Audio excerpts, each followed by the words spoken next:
Bonsoir, au sommaire de ce journal aujourd'hui, 1er mai est la fête du muguet et aussi celle du travail. Le président de la République affirme que les efforts se poursuivent sur la voie tracée par le peuple tunisien. Les négociations sociales seront lancées le 7 courant dans le secteur privé et le 30 courant dans le secteur des assurances. Modification du calendrier des examens du 3e trimestre pour les collégiens et les lycéens. Une situation innommable perdure dans Raza qui vit hors du temps et où l'acharnement sioniste sans fin perdure. L'œil de l'amour est le concert musical qui se tient ce soir à la salle de l'Opéra de la Cité de la Culture. À l'instar du monde entier, fut célébrée aujourd'hui 1er mai la fête du travail. Le président de la République a fait part du souci de garantir l'égalité salariale de tous les travailleurs. Le travail ne doit pas être un simple slogan, il doit se concrétiser par l'égalité salariale, affirmant que les efforts se poursuivent sur la voie tracée par le peuple tunisien. Le chef de l'État s'est exprimé au cours de sa réunion au Palais de Carthage avec la chef du gouvernement, le ministre des Affaires sociales et le ministre de l'Emploi et de la formation professionnelle. Le président Kais Saïd a ensuite soulevé les difficultés rencontrées par les sociétés communautaires, difficultés parfois provoquées par de faux promoteurs proches de l'ancien régime à dessein de saboter pareille initiative, a-t-il martelé. Il a assuré que des efforts sont en cours pour trouver les financements nécessaires afin de réaliser une véritable croissance dans toutes les régions du pays.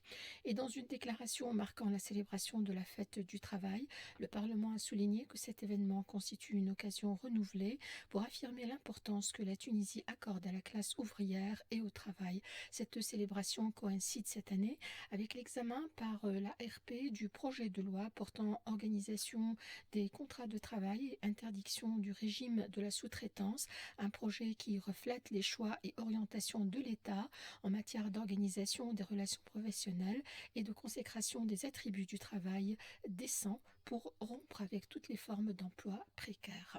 La célébration de la fête du travail est l'occasion de rappeler aux autorités l'importance de s'engager dans une révision du Code du travail dans sa totalité et non de se limiter à la modification de quelques articles, comme c'est le cas actuellement avec le projet de loi portant sur l'organisation des contrats de travail et l'interdiction du recours à la sous-traitance. Hatem Qotran, juriste et universitaire, plaide en faveur d'un nouveau Code du travail en Tunisie afin de garantir à la fois le respect des droits des travailleurs et ceux des employeurs. On l'écoute au micro de Rachel Namara. Le Code du travail a besoin vraiment d'une refonte d'ensemble qui touche à la fois aux relations individuelles, aux contrats de travail, mais aussi aux relations collectives, à toutes les relations entre syndicats et à des questions aussi importantes que l'encadrement de la grève, par exemple, et des conflits collectifs du travail. Le projet actuel est un projet limité à quelques dispositions du livre premier du Code du travail qui comporte 7 livres. Il aurait fallu en même temps au moins réorganiser le régime du licenciement, y compris le licenciement pour motif économique qui pose beaucoup de difficultés dans la pratique où les opérateurs et notamment l'administration parfois tendent à confondre entre licenciement pour motif économique ou technologique et licenciement pour difficultés économiques. Il faudrait que la loi soit un peu plus claire, qu'elle facilite ces possibilités, sachant que bientôt une loi sera adoptée sur l'indemnité de chômage et comme ça on pourra avoir une loi qui réalise cet arbitrage entre les considérations sociales, de respect des droits des travailleurs et les besoins des entreprises d'assurer une certaine mobilité de l'emploi qui soit adaptée à ces mouvements. Et selon Qmar Bendana, professeur d'histoire contemporaine à la faculté de la Manouba, il est crucial que le droit du travail évolue pour encadrer les revendications des employés, assurant ainsi une transition équitable et respectueuse des droits fondamentaux de chacun. Qmar Bendana intervient au micro de Ensaf Seri.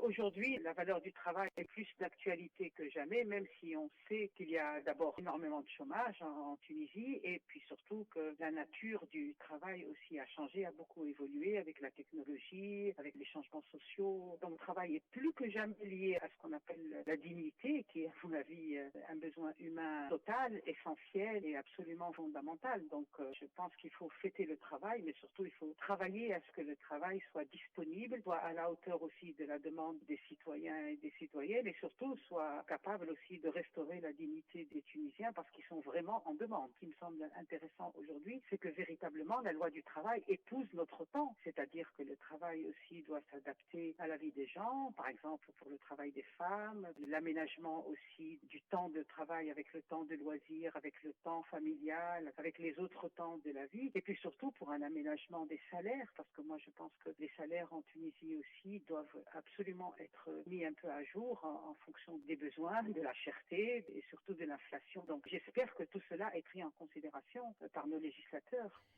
Le ministère des Affaires sociales a remis au cours d'une cérémonie organisée aujourd'hui, toujours à l'occasion de la Journée mondiale du travail, les prix du travailleur exemplaire au titre de l'an 2024 à 23 employés dans les secteurs publics et privés, les prix du progrès social et des commissions consultatives, des entreprises et des délégations des travailleurs et le prix national de la santé et de la sécurité professionnelle à 15 entreprises. Le ministre des Affaires sociales a salué les efforts déployés par les employés et par les gérants des sociétés dans les secteurs à la fois publics et privés. À l'occasion de la célébration de la fête du travail, le secrétaire général de l'UGTT, Noureddine Taboubi, a souligné ce jour la nécessité de relancer des négociations sociales justes, équitables et constructives dans les plus brefs délais pour préserver la stabilité sociale et défendre les droits des travailleurs. Noureddine Taboubi a affirmé que la décision de lancer les négociations sociales à partir du 7 courant dans le secteur privé et le 30 courant dans le secteur des assurances est un pas positif vers l'amélioration des conditions sociales des travailleurs, signalant l'importance de parvenir à un accord pour l'augmentation des salaires et la révision de l'impôt sur le revenu, outre la mise en œuvre des accords conclus auparavant, dont celle du 6 février 2021. Il a précisé que selon les indicateurs et les chiffres officiels, le taux d'inflation a dépassé les 8% au cours de la période 2022-2024, le taux de chômage a stagné à environ 16%, soit une moyenne de 700 000 personnes sans emploi.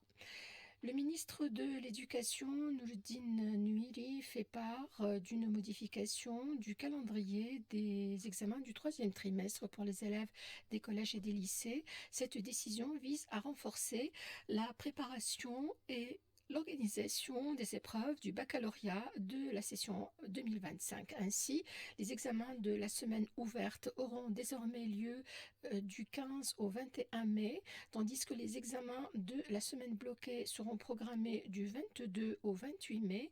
Cette réorganisation permettra aux élèves de mieux se préparer aux épreuves cruciales tout en optimisant les conditions d'examen dans les établissements scolaires. Dans le monde, la défense civile de Gaza fait état d'au moins 29 personnes tuées dans des bombardements israéliens sur le territoire palestinien où Israël bloque toute entrée d'aide humanitaire depuis près de 2 mois. Le palais présidentiel au Soudan a été bombardé ce jeudi par les forces de soutien rapide d'une milice paramilitaire, selon une source militaire, dans la deuxième attaque de ce type contre Khartoum en une seule semaine. Les États-Unis et l'Ukraine ont signé à Washington un vaste partenariat mettant en place un fonds d'investissement pour la reconstruction de ce pays ravagé par la guerre et donnant aux Américains un accès à ses ressources naturelles, un accord qui a été suivi par une frappe russe meurtrière aujourd'hui dans la ville méridionale d'Odessa. Les bureaux de vote ont ouvert ce jeudi au Royaume-Uni pour des élections locales qui feront office de test pour les deux principaux partis travaillistes et conservateurs et sont susceptibles de confirmer la montée de l'extrême droite et la fragmentation du paysage politique. La 5e édition du concert musical L'œil de l'amour se tient ce soir à la salle de l'Opéra de la Cité de la Culture à l'occasion de la fête du travail. L'Orchestre national de musique dirigé par le maestro Youssef Belhani se produira aux côtés de la Troupe nationale des arts populaires lors de cet événement culturel majeur. Plusieurs artistes tunisiens participent à ce spectacle. Point final à ce journal, je vous rappelle brièvement quelques titres. Aujourd'hui, 1er mai, c'est la fête du muguet, mais aussi celle du travail. Le président de la République affirme que les efforts se poursuivent sur la voie tracée par le peuple tunisien. Les négociations sociales seront lancées le 7 courant dans le secteur privé et le 30 courant dans le secteur des assurances. Modification du calendrier des examens du troisième trimestre pour les collégiens et les lycéens. Une situation innommable perdure dans Gaza qui vit hors du temps et où l'acharnement sioniste sans fin perdure. Et puis l'œil de l'amour et le concert musical qui se tient ce soir à la salle de l'Opéra de la Cité de la Culture. Ingénieur son Hawaïda, que nous remercions. Bonne continuation avec RTC.